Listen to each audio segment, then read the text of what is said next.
Hi guys, so we're going to start by going over the homework from last night. So number one, parts A through D, they just wanted you to determine if the sequence was an arithmetic sequence or not. So we can see for part A, we are adding 12 each time. So if I add 12 to 36, that means the next term would be 48. So this is an arithmetic sequence and the common difference is 12. For B, what's happening is I'm dividing by 10 each time. So remember that the only way that a sequence can be arithmetic is if I'm adding or subtracting the same value each time. So since I'm dividing by the same value each time here, it would be not arithmetic because there's no common difference. C, I'm subtracting 4 each time, which means that the term I started with must have been 28. So it is arithmetic and my common difference is -4.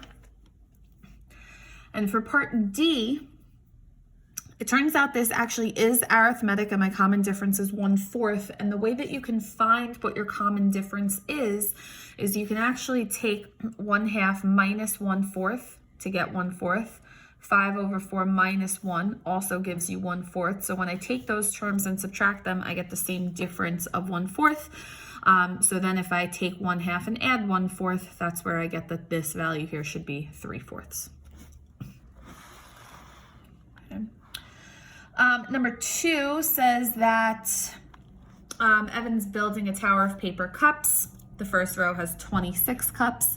Part A says state the number of cups in the second, third, and fourth rows. So if there's 2 less cups in each row, if we're starting with 26, that means the next 3 would be 24, 22, and 20. Part B says write an explicit formula to model this situation. So if my first term is 26 and my common difference is -2, when I substitute those values into my arithmetic formula, we would have a sub n is equal to 26 minus 2 times n minus 1. Part C says how many cups will be in the 11th row. So that means I want to find a of 11. So I substitute 11 for n into the formula that we wrote in part B, and I get that a sub 11 is 6. Part D, what will be the last row to contain cups? So now they want to know, when is the equation we wrote equal to 0? So when is a sub n equal to 0? So I have 0 is equal to 26 minus 2 times n minus 1. I distribute that -2 and do some simplifying. So I get 0 is equal to -2n plus 28. And that means that n is equal to 14. So what this means is that in the 14th row, there's going to be no cups. So there'll be no cups in the 14th row. So that means that the last row containing cups had to have been row 13.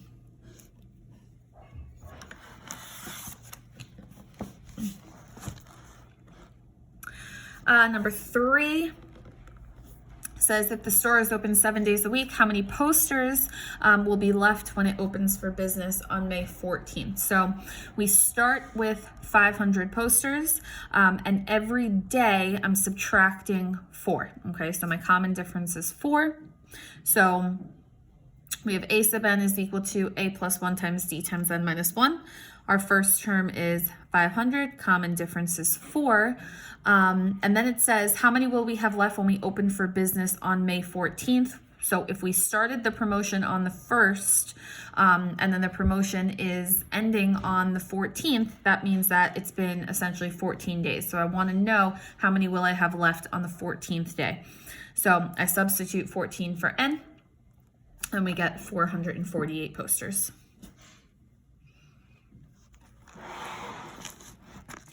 And then for number 4, it says an employee is offered $30,000 as a starting salary with an annual raise of $800. If she is still there in year 10, what will her salary be? So she's starting at $30,000, so that is our a sub 1. She gets an annual raise of $800, so that means that our common difference is 800. So substitute into my formula, 3,000 plus 800 times n minus 1, and then they want to know in year 10, what will her salary be? So I substitute 10 for n, and her salary will be $37,200 in year 10.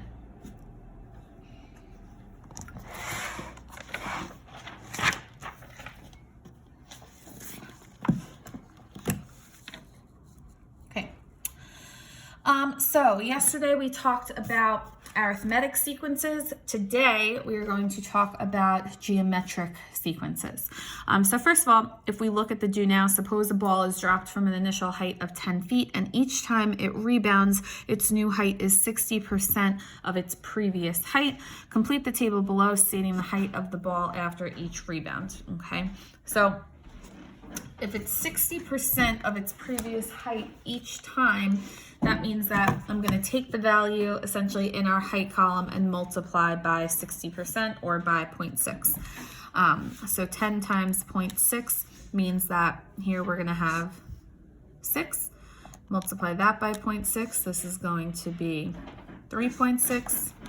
Multiply that by 0.6. This is going to be 2.16. Multiply that by 0.6. This is going to be 1.296. Okay.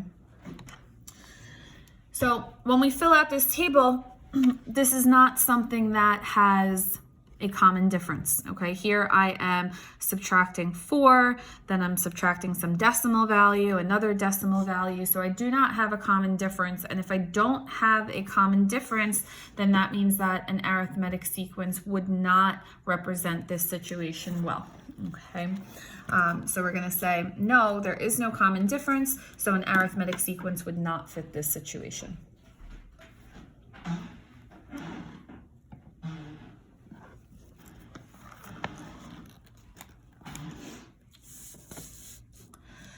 Okay, so for a geometric sequence,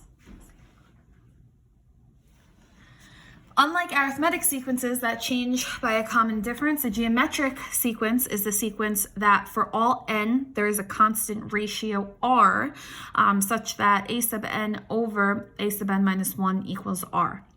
This value r is called the common ratio. Here's an example of a geometric sequence, 36, 12, 24, 48. So what are we doing to each preceding value to get the next value? Well, here 3 times 2 is 6, 6 times 2 is 12, 12 times 2 is 24, 24 times 2 is 48. So each time I'm multiplying by 2, which means that our common ratio is 2. Okay, again, just like we did for arithmetic sequences, we're going to scrap that. One thing I do want to point out though, okay, the common ratio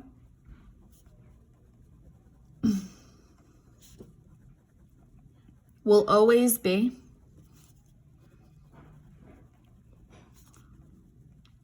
a value that you are multiplying by.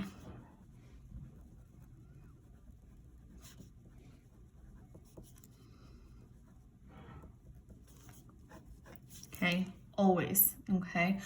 So for example, if we had a sequence that you were dividing by 2 each time, dividing by 2 is the same thing as multiplying by 1/2. So your common ratio, if you were dividing by 2, would actually be 1/2, okay? So the common ratio is always going to be a value that you're multiplying by, okay?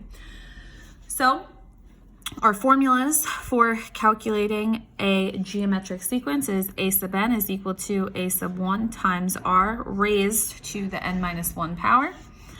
Or if we want to express that in function notation like we did with arithmetic sequences, we would have f of n is equal to f of 1 times r to the n minus 1 power. Okay, so just like with arithmetic sequences, they mean the same exact thing. The notation is just a little different. Okay. So determine if each sequence is geometric. If yes, identify the common ratio and write an explicit definition for the sequence. Okay. So 5, 10, 15, 20, 25. Okay. Well, what's happening here is I'm actually adding 5 each time. So if I'm adding the same value each time, that means that this is an arithmetic sequence. Okay. And we can actually write an explicit definition for it. Okay, our first term is 5 plus our common difference 5 to the n minus 1. Okay. Number 2, from 10 to 30 to 90 to 270 to 810. Okay. Here, I'm multiplying by 3 each time. Okay, so each time I'm multiplying by 3, which means that this is a geometric sequence. Okay, so here we have a sub n is equal to a sub 1 times r to the n minus 1. And that means that our first term here is 10 times our common ratio, which is 3 to the n minus 1 power.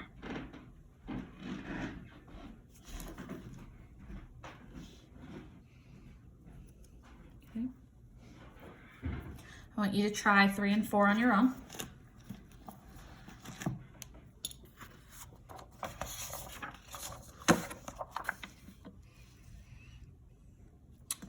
For 5 and 6, it says, given the explicit formula for the geometric sequence, find the first 3 terms. Okay, so here in this formula, this 3 tells me that my common ratio is 3. Okay, remember that my first term, there's always kind of an imaginary 1 hanging out here because this is a sub 1 times r to the n minus 1. So whatever is being raised to the n minus 1 power is always your r, always. Whatever is being raised to the n minus 1 power is always your r. So in this case, r is 3. So if I wanted to find the first term, that means that we would have 3 to the 1 minus 1. So I'm plugging in 1 for n, which means 3 to the 0 power, and anything to the 0 power is 1. So this means the first term of this sequence is 1, which makes sense because there's an imaginary 1 here. Okay.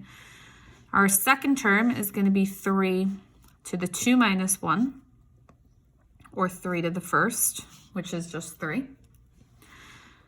Our third term is going to be 3 to the 3 minus 1, or 3 squared, or 9. So the first 3 terms of this sequence would be 1, 3, 9. You're going to try 6 on your own.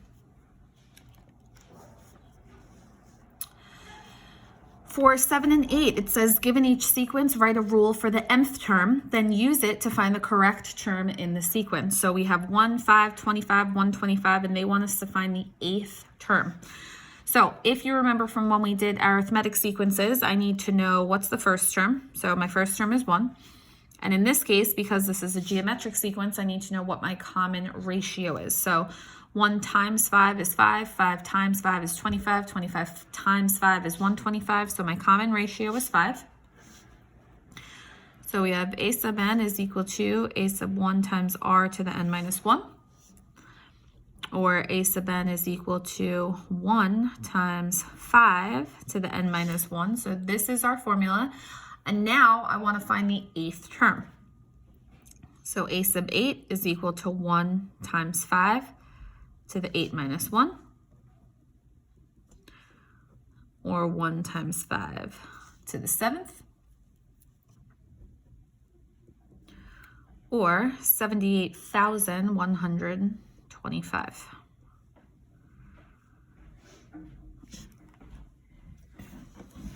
Okay.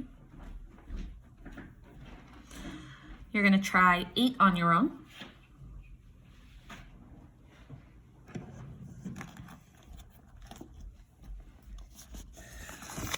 And then this graph may look familiar to the one that we did with arithmetic sequences the other day.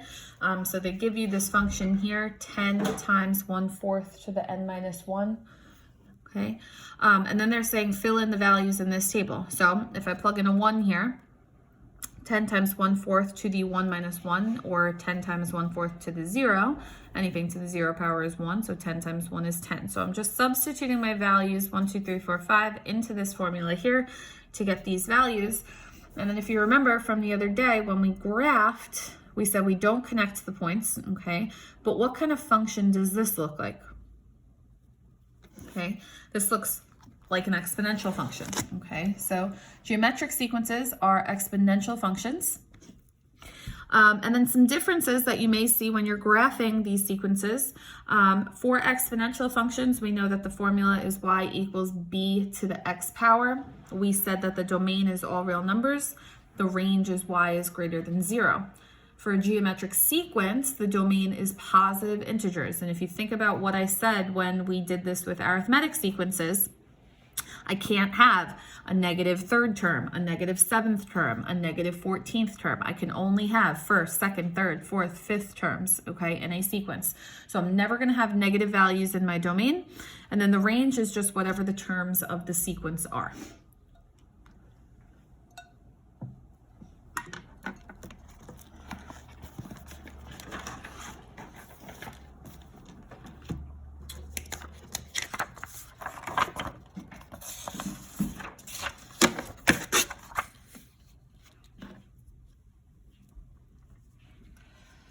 Okay, for 9 and 10, it says, given the term of the sequence and the common ratio, write an explicit definition for the nth term and find the first 3 terms. Okay, so again, just like we did when we were dealing with arithmetic sequences, what they're saying now is that the 4th term of this sequence is 25. We said that we can rewrite that as a coordinate, if you will. And we said that this means that this is our n and our a sub n. Okay, so if my formula is a sub n is equal to a sub 1 times r to the n minus 1, again, I can plug in the values that we know. So we know that a sub n is 25. We don't know what the first term is. That's what we're looking for. The common ratio is -5, and then my n is 4, so 4 minus 1. So we have 25 is equal to a sub 1 times -5 to the 3rd, or 25 is equal to a sub 1 times -125. And if I divide by -125 on both sides, this means that I get that my first term is -1/5. And so my equation, a sub n is equal to my first term, -1/5, times my ratio, -5, to the n minus 1.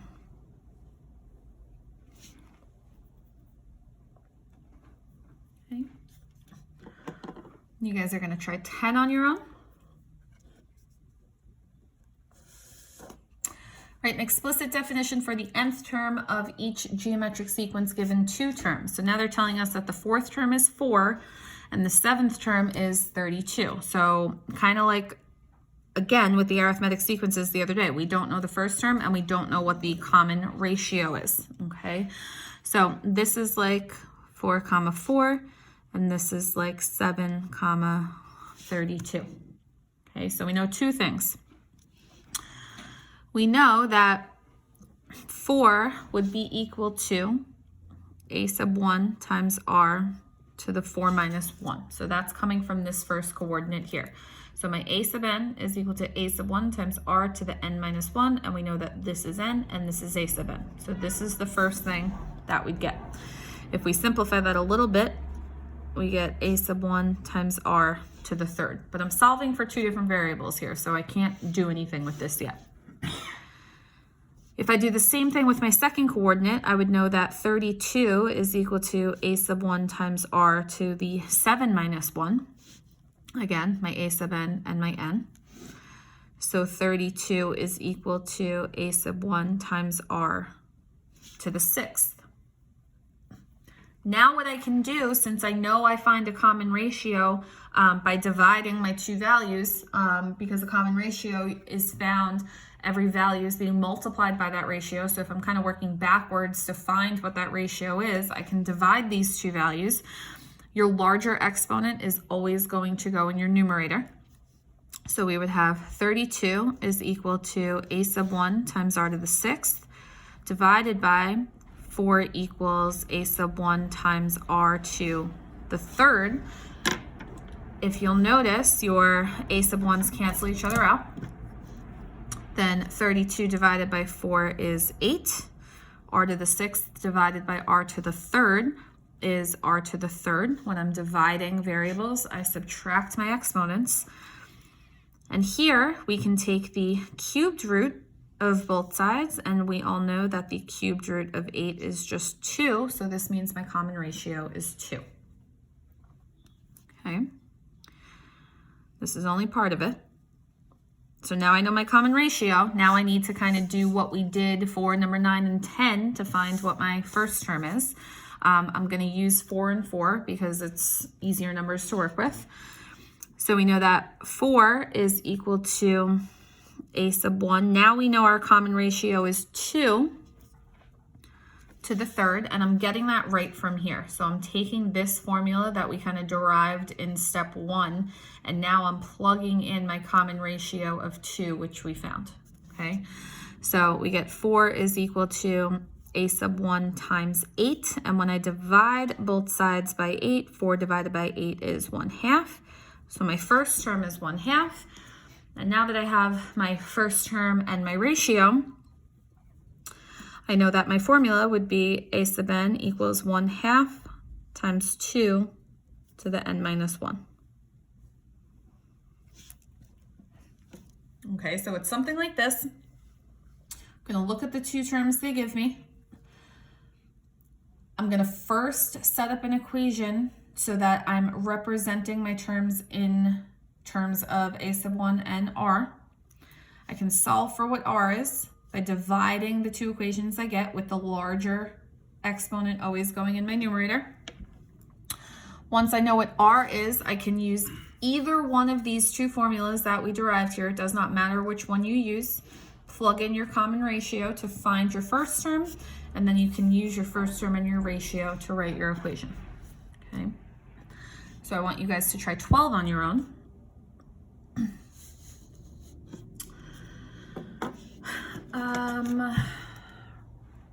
Let's see.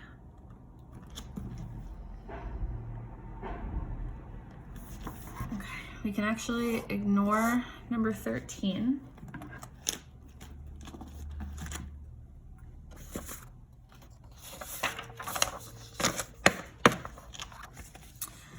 I want you guys to do 14 on your own. And then 15 says Carmela's annual salary in year N can be modeled by the sequence C sub n equals 75,000 times 1.05 to the n minus 1. First of all, is Carmela's salary represented by an arithmetic or a geometric sequence? Geometric, okay?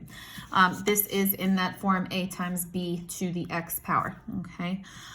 What is Carmela's starting salary in year 1? So now they're saying that n is equal to 1. So we want to know C sub 1 is equal to 75,000 times 1.05 to the 1 minus 1. So I'm substituting in 1 for n, which is going to give us 75,000 times 1.05 to the 0. Anything to the 0 power is 1. So that means that her salary in year 1 is $75,000.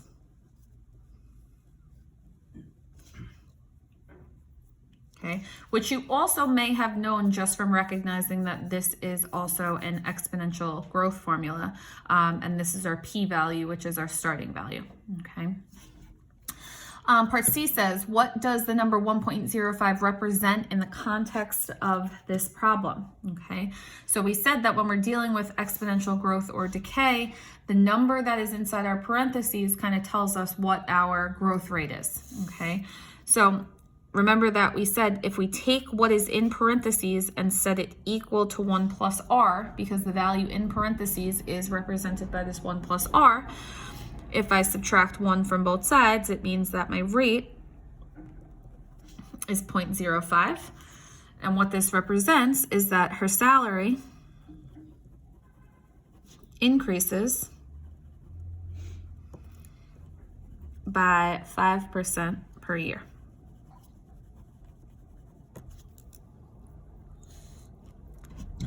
And then lastly, they want to know when will her salary reach $100,000. So now they're saying this is equal to $100,000. times 75,000 times 1.05 to the n minus 1. First thing that we should do on both sides is divide by 75,000.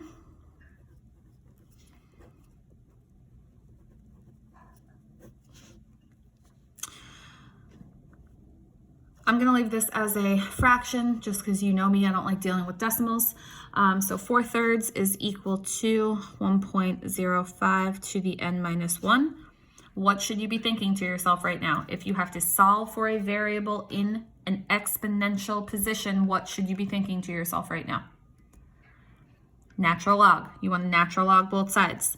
So we have the natural log of 4/3 is equal to, remember power rule says that we can take our exponent, bring it down in front. So we have n minus 1 times the natural log of 1.05. I can divide by the natural log of 1.05 on both sides. So that means that we get about 5.8963 is equal to n minus 1. Add 1 on both sides. We get 6.8963 is equal to n. Okay. And they're asking, when will her salary reach $100,000? Remember that the domain of a geometric sequence can only be positive integers. Okay, so that's important.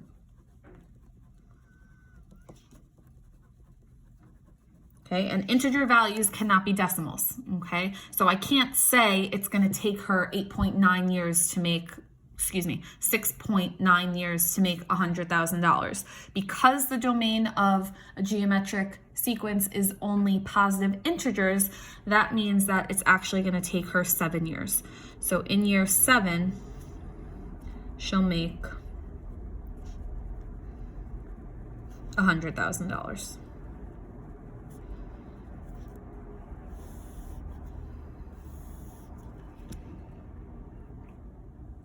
Okay. So homework is in your workbook. If you guys have any questions, feel free to send me an email.